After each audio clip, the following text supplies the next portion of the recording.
ঢাকা বিশ্ববিদ্যালয়ের টিএসসি এলাকায় ত্রাণ নিয়ে যাচ্ছিলেন এবং আনসার সদস্যরা পুরো রাস্তা ব্লক করে রেখেছেন এবং আমরা অনেকক্ষণ ধরে এখানে আছি এবং তারা ত্রাণ নিয়ে যেতে দিচ্ছেন না, সেই জায়গাতেও কিন্তু তারা বাধা দিচ্ছে। এবং আপনারা দেখছেন যে ঢাকা বিশ্ববিদ্যালয়ের টিএসসিতে তারা ত্রাণ নিয়ে যাচ্ছিলেন এবং সেই যানবাহনগুলোকেও কিন্তু এই আনসার সদস্যরা বাধা দিচ্ছেন।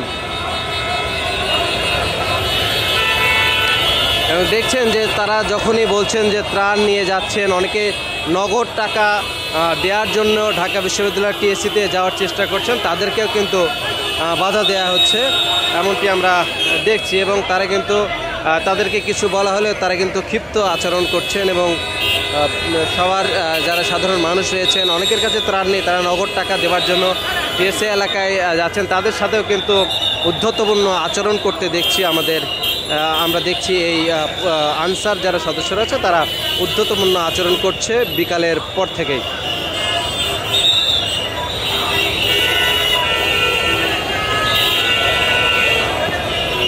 এবং কেউ যদি বলছে যে তারা ত্রাণ নিয়ে যাচ্ছে, তাদেরকে কিন্তু সেই গাড়ি পর্যন্ত চেক করছেন, আমরা সেটাও দেখছি। এই যে একটি ত্রাণবাহী গাড়ি, সেই গাড়ি বারবার চেক করছেন। প্রত্যেকটি গাড়ি চেক করে মানে যারা ত্রাণ নিয়ে যাবেন তারাও এক ধরনের ভোগান্তির মধ্যে পড়েছে এখানে।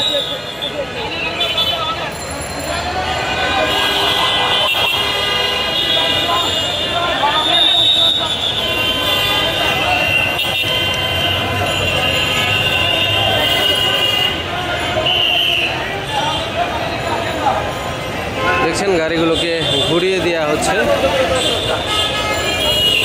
এবং আনসার সদস্যদের কোনো কিছু বললেই তারা ক্ষিপ্ত আচরণ করছে।